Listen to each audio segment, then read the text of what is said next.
சபரிமலையில் குவிந்த பக்தர்கள்.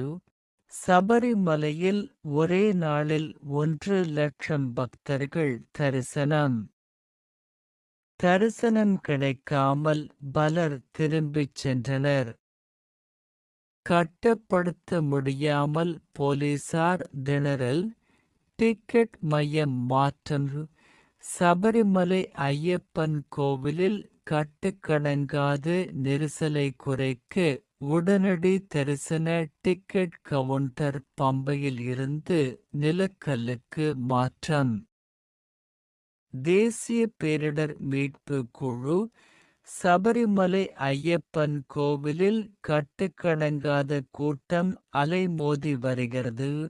அரக்கோணத்தில் இருந்து 60 பேர் கொண்ட 2 பேரிடர் மீட்பு குழு சபரிமலை விரைந்துள்ளது.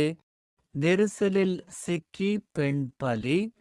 சபரிமலையில் சாமி தரிசனத்திற்காக வந்த பக்தர் ஒருவர் கூட்ட நெரிசலில் சிக்கி உயிரிழந்த சம்பவம் பெரும் சோகத்தை ஏற்படுத்தியுள்ளது.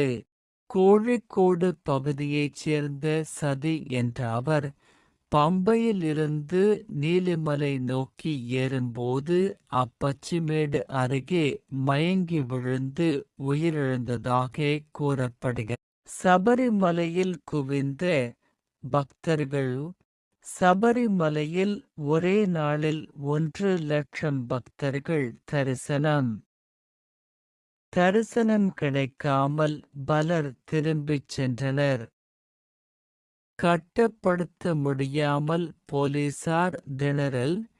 டிக்கெட் மையம் மாற்றம். சபரிமலை ஐயப்பன் கோவிலில் கட்டுக்கடங்காத நெரிசலை குறைக்க உடனடி தரிசன டிக்கெட் கவுண்டர் பம்பையில் இருந்து நிலக்கல்லுக்கு மாற்றம். தேசிய பேரிடர் மீட்பு குழு சபரிமலை ஐயப்பன் கோவிலில் கட்டுக்கடங்காத கூட்டம் அலைமோதி வருகிறது. அரக்கோணத்தில் இருந்து 60 பேர் கொண்ட 2 பேரிடர் மீட்பு குழு சபரிமலை விரைந்துள்ளது. நெரிசலில் சிக்கி பெண் பலி. சபரிமலையில் சாமி தரிசனத்திற்காக வந்த பக்தர் ஒருவர் கூட்ட நெரிசலில் சிக்கி உயிரிழந்த சம்பவம் பெரும் சோகத்தை ஏற்படுத்தியுள்ளது. கோழிக்கோடு பகுதியைச் சேர்ந்த சதி என்ற அவர் பம்பையில் இருந்து நீலிமலை நோக்கி ஏறும்போது அப்பச்சிமே